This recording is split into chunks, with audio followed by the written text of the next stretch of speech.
tennis, basketball, rounded the game of football. We saw the WAFCON final, fantastic victory for our girls, the Super Falcons of Nigeria.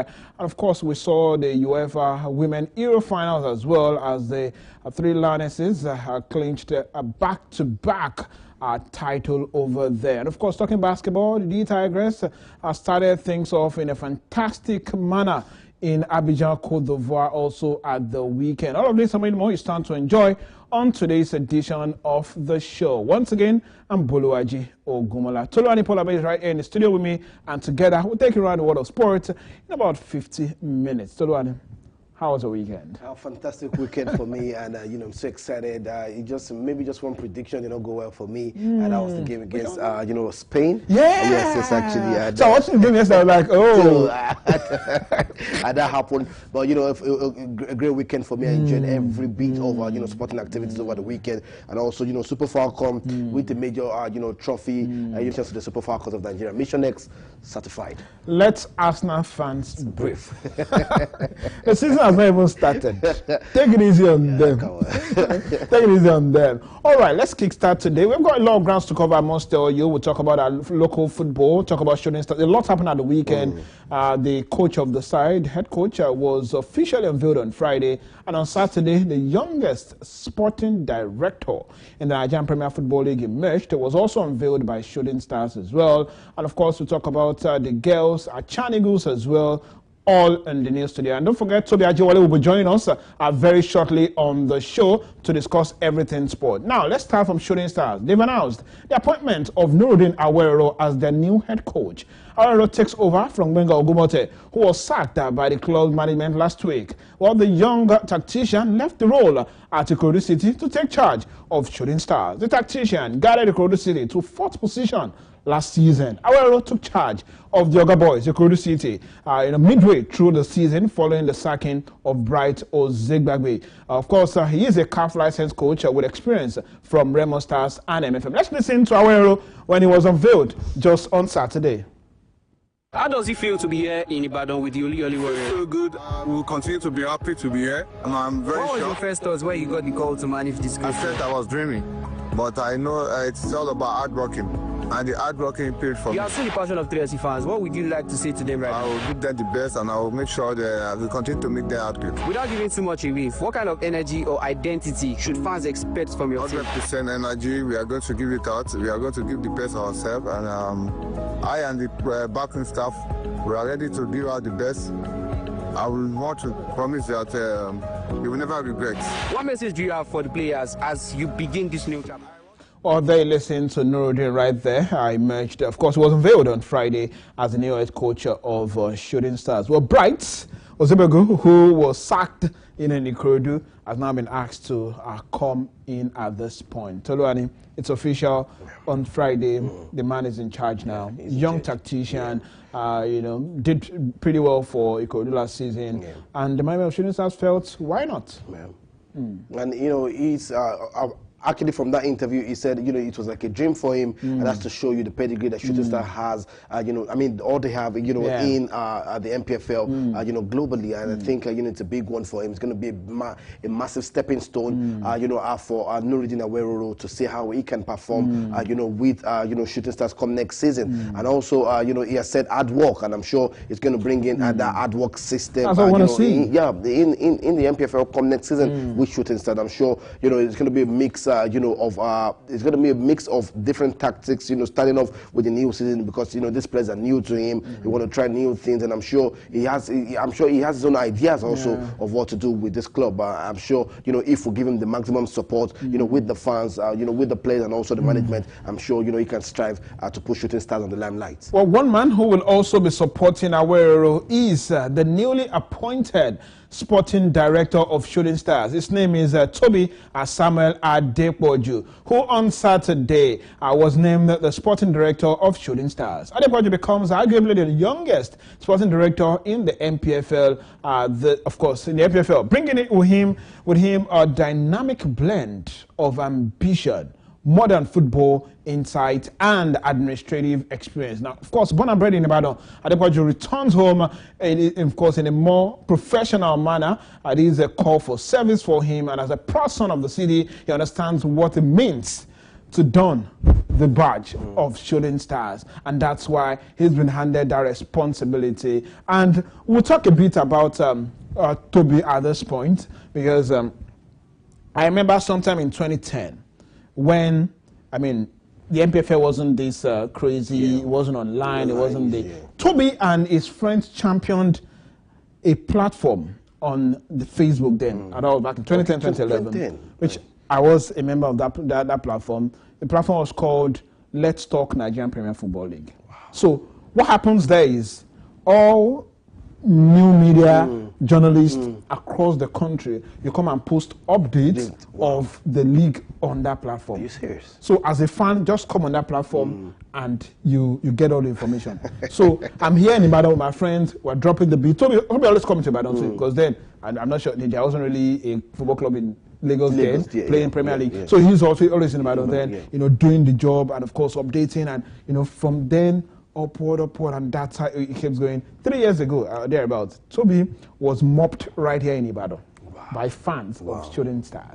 All right, I mean, for some reasons best known to them then, they felt he's the one pushing your narrative about the club and all of that. But then he's justified himself, and here he is today. 2 years ago, he joined Ikorodu City as a board member, as one of the directors at Ikorodu City. And guess what? Shooting Stars have decided to go and pack everyone at Ikorodu City, honestly, from their coach to their sporting director. And a member of their board was saying at the weekend, say, I don't want all this illegal poaching from Shooting Stars. But it is what it is. Toby Adepoju is a son of the soil. His family house is right there at Bere. And of course, it's good to have him, you know, join Shooting Stars. Fantastic. That's a journalist, a friend of the house, a friend of mine. And of course, one man that you can always beat your chest and say, he knows the job. Yeah, he knows the job, and I'm sure, you know, looking at the past antecedent that he was just giving us right here, it shows that, you know, most of these guys that Shooting Stars have brought in, they have done the work, and, you know, and having to do the work, it shows, you know, credibility, it shows integrity, and it shows that, you know, they have the passion,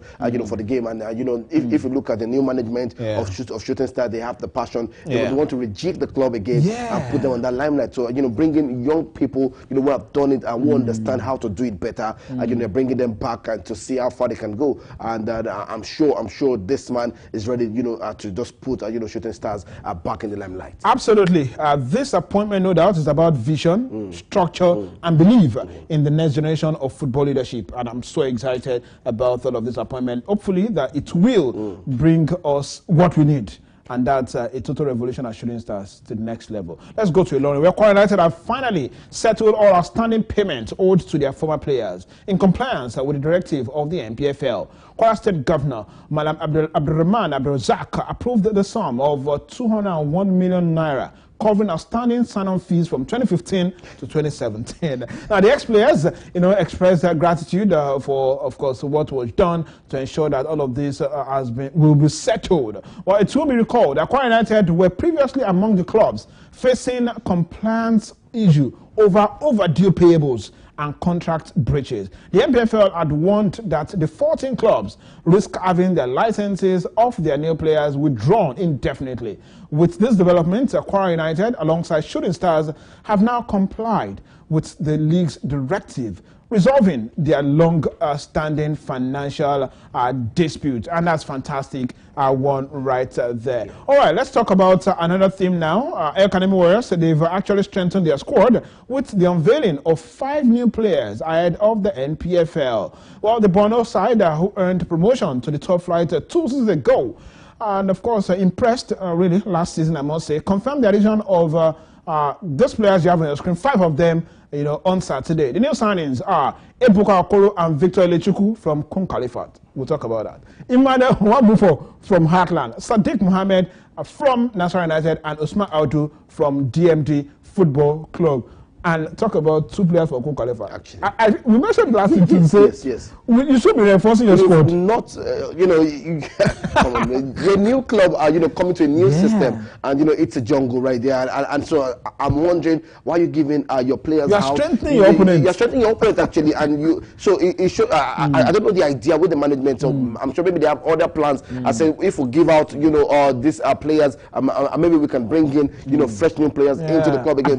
But right now it doesn't look like that because we're not getting any transfer update from Go Califat about giving out your players to your opponent. It's a whole lot. It's a whole lot. Strengthening your opponents, it doesn't look like because they can't afford the big names in the NBA. No, actually you can't. I don't think they can afford. All I was expecting from them was just keep the guys that have done the job for you and see where it goes, or maybe just have 1 or 2 players who have the experience in the MPFL into the system. But right now you're giving out your players who did the job for you, and not bringing anybody. I think it's going to be a whole lot for Go Califat going forward in the MPFL. Well, I hope they are ready for the MPFL. Honestly, I hope they are ready for the MPFL. Well, it's no longer news to Luani that Super Falcons had a victorious outing on Saturday. It was a good win for the girls. Going into that game, we knew it was going to be difficult. We knew that the atmosphere was going to be very hostile. We knew that the Moroccans would want to start like house on fire, which they did. First 24 minutes, the girls were down already, right? They were down first 24 minutes, and we're like, oh, what's going to happen here? What's going on here? And then, what happened after? Second half, Coach Madugu, 2 important, substitution, brought in a Chegini, brought in Risona Babajide, and everything changed from there. And 3-2, we won the game, and it was nice. Esther Koronko was in the middle of everything good that day. Converted the first penalty, assisted the 2 goals, woman of the match, fantastic player. Actually, well deserved for me. A victory. Beyond comprehension, and I'm sure most people were expecting that game to be a dead rubber game for the Super Falcons, but it showed that we are watching a great final right there, and it was a Ramatanda for everybody. Enjoying that game against the Super Falcons and Morocco. Trust me, I was shocked to see 2 goals going in the first. I'm like, what? A team that I'm not considered from open play, and that happened. Within the first 24 minutes of that game, that's to show that if there were no pressure, in your backline trying the competition, you will understand how to defend. And I think it happened for the Super Falcons of Nigeria, and immediately I'm sure the second half changed the mindset for the players, and they understood the reason for the Mission X, and that changed immediately. And the coach, making great substitution again. Remember, he did that throughout the competition. You actually spoke about that Justin Madugu has done great things, making substitutions immediately, knowing what to do, and that happened for the Super Falcons. Absolutely, I can confirm to you that the girls are on their way at the moment from Rabat to Abuja, Nigeria, as we speak. We wish them a very safe trip. Toby Ajewole joins us at this point to discuss the Nigeria Shooting Stars and, of course, discuss the Super Falcons of Nigeria. Good morning to you, Toby. Yes, good morning to you. Good morning, Atoto Luwani, and good morning to our viewers. All right, thanks for joining us. Let's start with Shooting Stars. Finally, Nuruddin was unveiled on Friday, and Toby also was unveiled on Saturday as the head coach and, of course, the sporting director, respectively. What do you make of the new signings? Yes, bold moves from the leadership of Shooting Stars. That's, of course, in the last few weeks, or should I say few days, from Shooting Stars has been event field, off the field of play at this point. And when come August 22nd, incidentally, we should be having the draws for the MPFL. Today. I think that should be from tomorrow when the EGM should be going down. So we'll see how they will now match all of these backroom movements even on the field of play. But for me, I would say I'm quite impressed. They seem to be ticking the right boxes, from the overhauling of the media team to the sporting director, and ultimately the coach being unveiled after a whole lot of, shall I say, rumors about names that were flying around. But I think that has finally been laid to rest. All right, of course, it's a 1-year contract for Coach Nuruddin. What do you think he can put together in just 1 year in charge of the club? Well, for me, I feel I would say the club, they were being careful to definitely give him that, more or less, to see what he can do based on Because if you also look at his antecedents, I would say Ikorodu City was the first major job he had before landing this role with Shooting Stars. So I'm sure that is why the board were cautious, or should I say the club was cautious with handing him that 1-year contract and let him replicate what he did with Ikorodu City with relatively unknown players finishing 4th. At some point, they could have more or less ended on the Continental. They had that way blocked from the Federation's Cup, but finished 4th ultimately on the MPFL log. So, and you would also want to say maybe the pedigree of players that he would be having at 3SC should be bigger, better in terms of experience. Absolutely. And also, so if you can do that with Ikorodu City, why don't you do one better with a Shooting Star? So maybe that is what he's expecting. But one thing that would be that should go in his favor is that he has some familiar names that he worked with together at Ikorodu City. At least the sporting director will be one major key individual that should make his work easy when he eventually starts the coaching. In fact, he has since started the coaching, but when the actual actions start talking about competitive fixtures from the MPFL and even at cup games.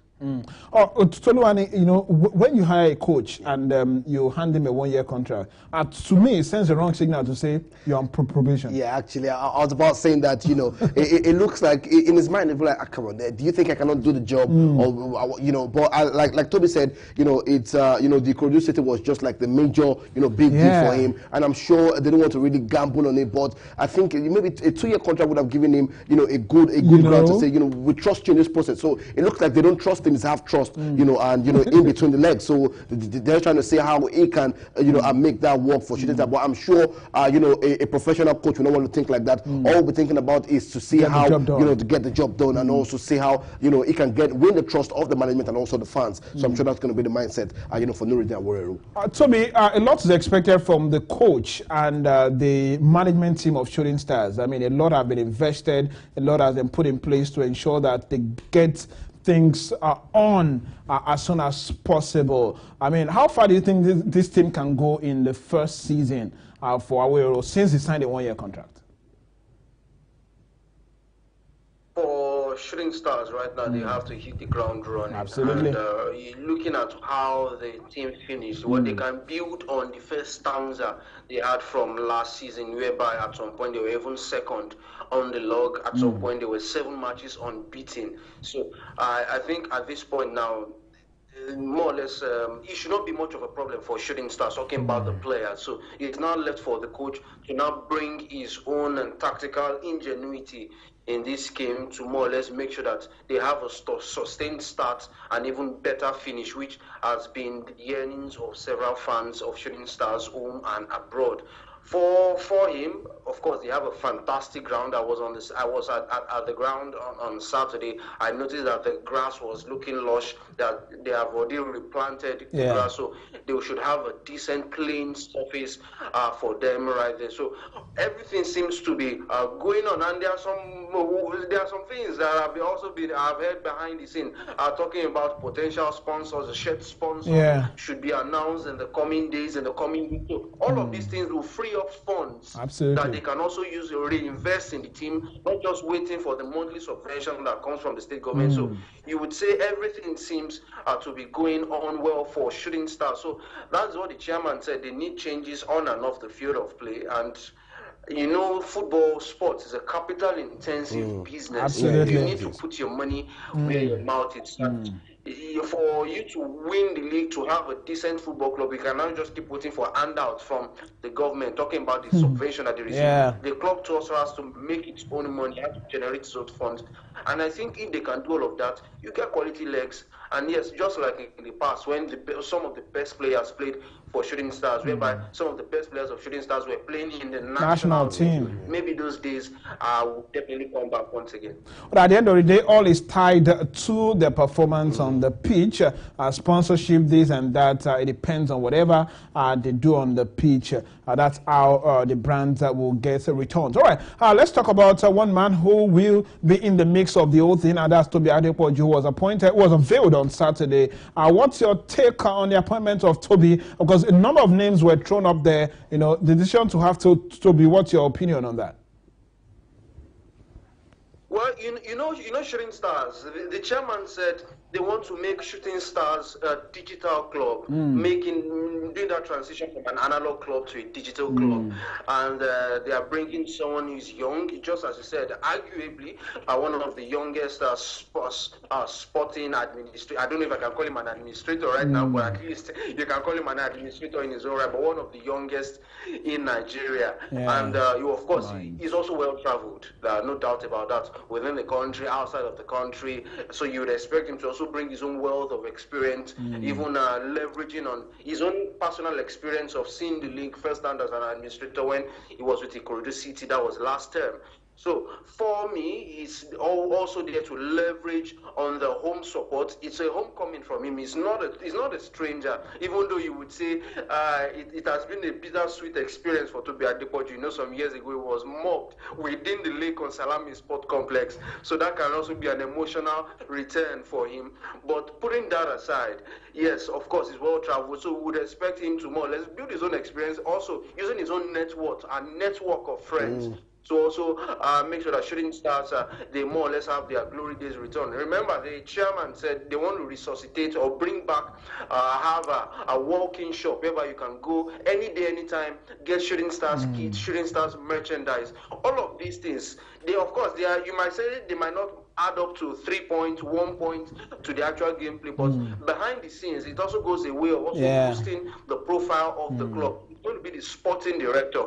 So it's also one of those things, even though the chief operations officer, Bumifada Yomitu, also has his own role to play behind the scenes. So all of these individuals, definitely they have major roles off the field of play to make Shooting Stars great as they were once. All right, Toby, let's move away from Shooting Stars as we wish them all the best. Just like you mentioned earlier, would be having the AGM starts today, and hopefully would have the fixtures for the new season emerge as the teams continue to prepare for the new season. Toby, let's talk about what happened in Rabat on Saturday. The Victoria Super Falcons came from behind to defeat their host Morocco 3-2. Now, seeing the girls go down 2-0 in just 24 minutes, what came to your mind? Well, I was saying, is this the beginning of the end? I wouldn't say here, I wouldn't pretend to you that maybe I lost belief. Of course, I lost that belief at some point. At some point, I just tuned off and I just said, oh, well, the girls have tried, but that spirit just told me, go back and watch that game, and the build-up started. And if I can say this, maybe break protocol, I would say my own player of the tournament, Esther Okoronkwo, she stole the show, shone like a million stars, 1 goal, 2 assists. What better way to more or less announce yourself once again that what she has been doing has been no fluke. And going into this tournament, I said X marks the spot, and it was Mission X accomplished by Nigeria Super Falcons. Esther Okoronkwo, just mentioned her, and it reminds me of the content she's been creating from the start of the competition to the end of the competition. I'm proud to that final. I mean, that content was the best for me when what was brought to her? Okay, Shingard was brought to her. Okay, so for those who have not been following her, all through the WAFCON, you know, she's been creating a content to say, I don't need a Shingard to play football. Now, the first one she did, I mean, through controversies everywhere, like, don't they have Shingard? And NFL had to come out to clear the air to say, no, that's not the case. She's only creating content, and they play with Shingard, right? So the last one before the final was she using, I think it was noodles. Yeah, I think it was, no. Semi-final was noodles. The final was cards. Actually. Well, playing cards. Playing cards. She used it, and I was like, Esther, this content you are making this fire, if anything wrong happens, Nigerians will come for you. I'm happy Nigeria eventually won. Just imagine if Nigeria. Just imagine we have that. The girls are not concentrating on football. It's just social media and everything. Because even prior to that, some Nigerians have been complaining, the girls are not concentrating in camp. It is just social media posts and all. I'm happy they won it because you know how divisive Nigerian fans can be if you fall on their wrong side. And a part I enjoy, after seeing that Esther's content, I was like, Esther, content, you had better win. And then I saw her team at AFC, right? Yeah. Wishing her all the best. Yeah. At that point, I was like, girls, you have to win. One of them saying, I'll cook, if you win the WAFCON, I'll cook for you for a week. The other saying, if you don't win, don't come back. You know, that kind of thing, when your teammates support you from club level, at that level, I mean, it sends that signal to you to say, and I saw one of them said, bring out your inner Ronaldo. I want to see you shoot. And then that was what she did. He scored the first goal and assisted the 2 goals. Fantastic player. Yes, definitely. Esther Okoronkwo, my player of the tournament. So no, I'm not taking anything away from Rasheedat Ajibade and what she had. I was coming for you on that, but then it's all right. In fact, I even had to more or less, I sent a DM to the media officer, Mary Exoda, please personally extend my message to Esther that she is my player of the tournament, and she promised me she will tell Esther all of that. So I'm happy that the Nigerian girls did all of that. It was not easy. Imagine playing against over 20,000 fans and over 20,000 people, more or less, lighting up lasers in front of you. I don't know what CAF would do or what they will have to do about the North Africans and their usage of lasers. Maybe it's all of those politics of the game, because CAF's headquarters is right there in Egypt. Cairo. So all of these things, it happens in Egypt, it happens in Algeria. We saw North Africans in Libya, and now we saw it in Morocco. I feel they need to issue a strong warning, but I don't know when this will happen. We see it in men's football, underage football, and it's not good for the game. But I think the Nigerian girls, they had their sweet revenge after what happened in 2022 when Morocco also dumped them out from the semi-final game. Controversially, 9 players against 11, again in the penalty shootout. But the girls, I think they thoroughly deserved what they have got. Now the NFF too must now do their own part of the deal. Pay these players their camp dues. Find they have $1 million US from CAF as prize money. Do not allow us have this perennial back and forth of, oh, we have not paid these players, we have not did this, we have not did. It's not good. They truly did. They are the most successful national team on the continent, male or female. So we must treat them like queens as they truly are. Honestly, I must tell you, and talking about the laser of a thing, after the victory, a lot happened, and Esther Okoronkwo got the nickname Laser Queen of Africa. So at the end of the day, victory brings out the best in many of us here in Nigeria. But then, I want to take you guys back to 2 weeks ago, when I spoke about the fact that our administrators need to psych up these ladies. I don't know if Toby remembers that. And I said, I want to see them, promise them, because you are owing them, and you're not even speaking to these girls.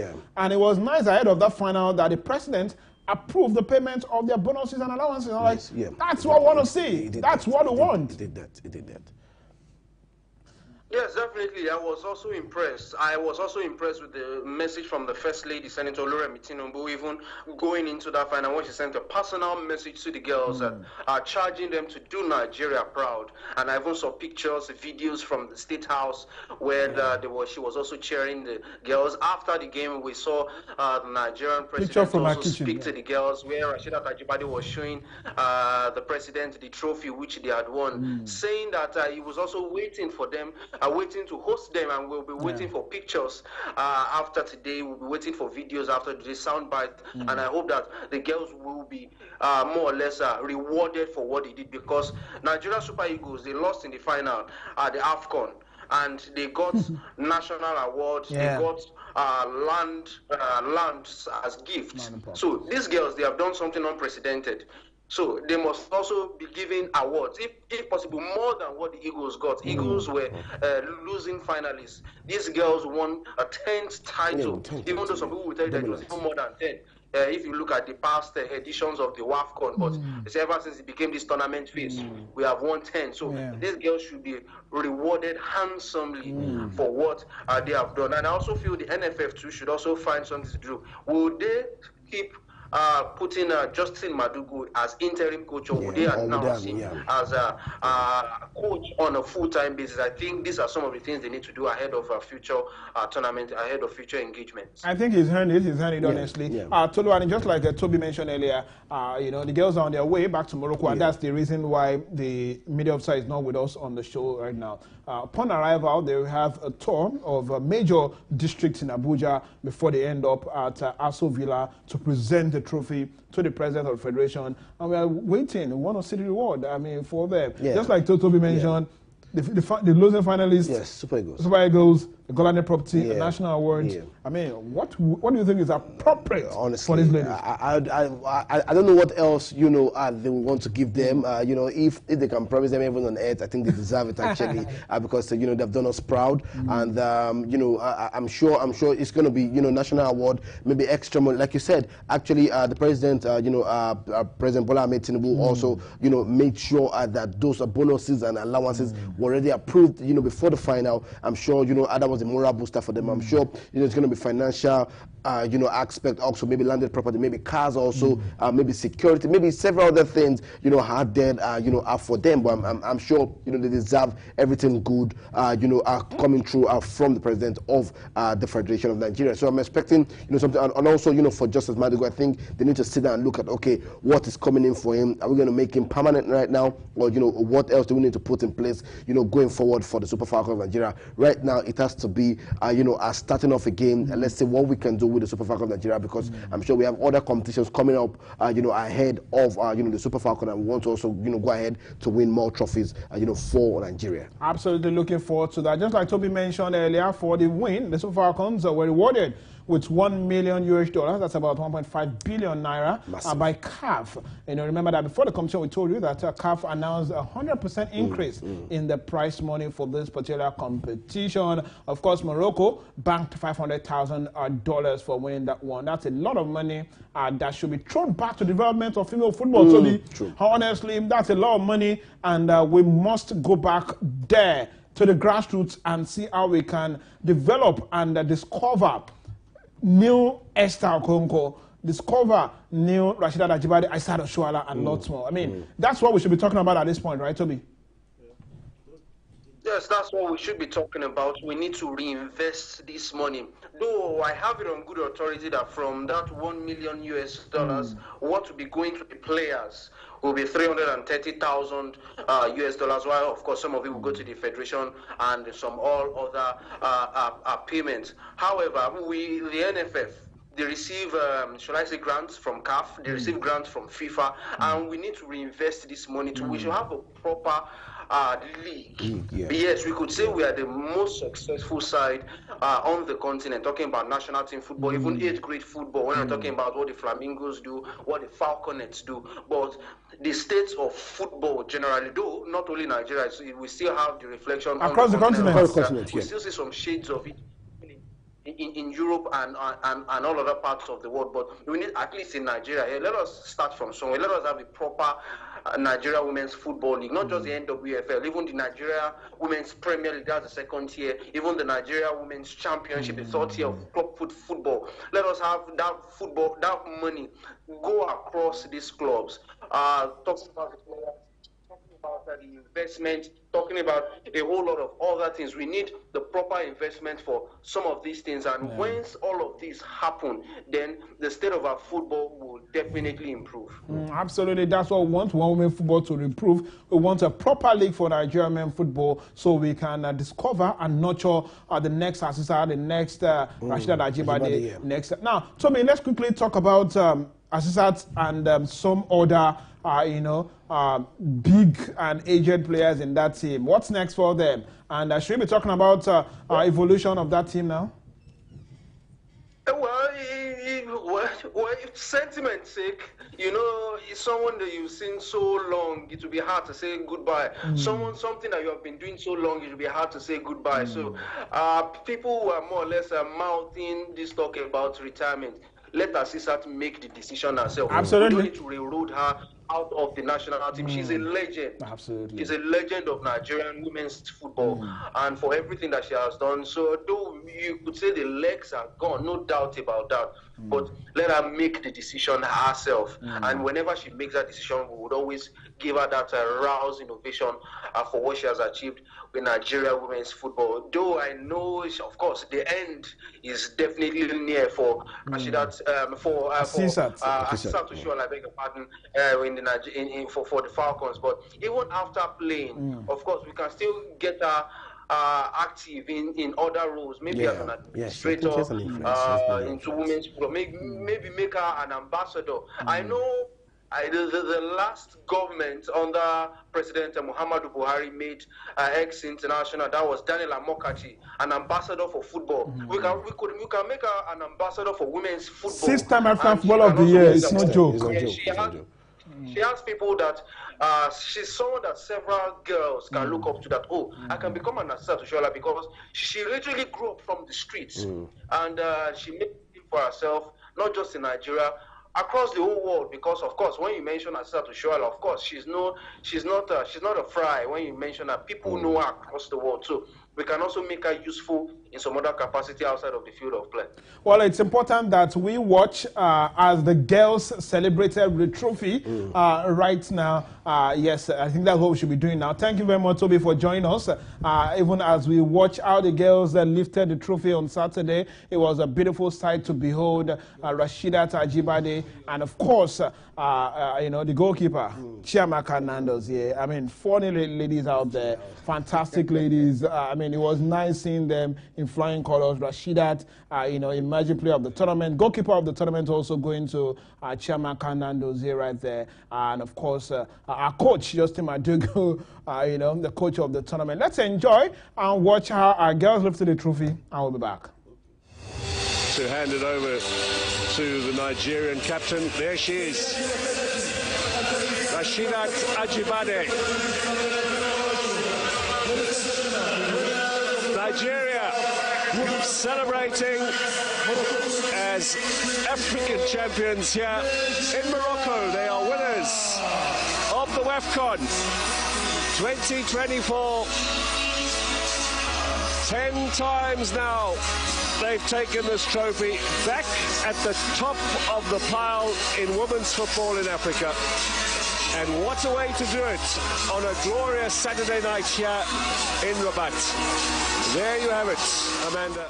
What a scene in Rabat on Saturday. Away from that, the home-based Super Eagles of Nigeria arrived in Zanzibar over the weekend for final preparations ahead of the CHAN competition. Eric Shell and his players touched down in Zanzibar on Friday night, and of course the contingent departed from Muritala Mohammed International Airport on Thursday for the final phase of their preparation. Coach of the side, Eric Shell, and the captain, Junior Ndoka, have been talking since the arrival of the team ahead of the competition that we've never won.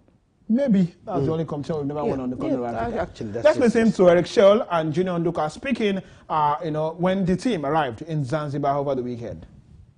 From the people of Zanzibar, and I must confess, they are very good people. And about our preparation moving forward, we are still preparing because we still have a week into the tournament. And this game is one of the games we play just to make sure we know our strength and our weaknesses. The team we're going to play tomorrow, which is Zanzibar, no one is talking about them for now because we don't know any information about them for now. And that's how it is in camp. About our preparation, we start 2 weeks ago. My first camp in Ikene near Lagos. So we did work a lot physically and tactically and of course technically. And now we continue our preparation here in Zanzibar.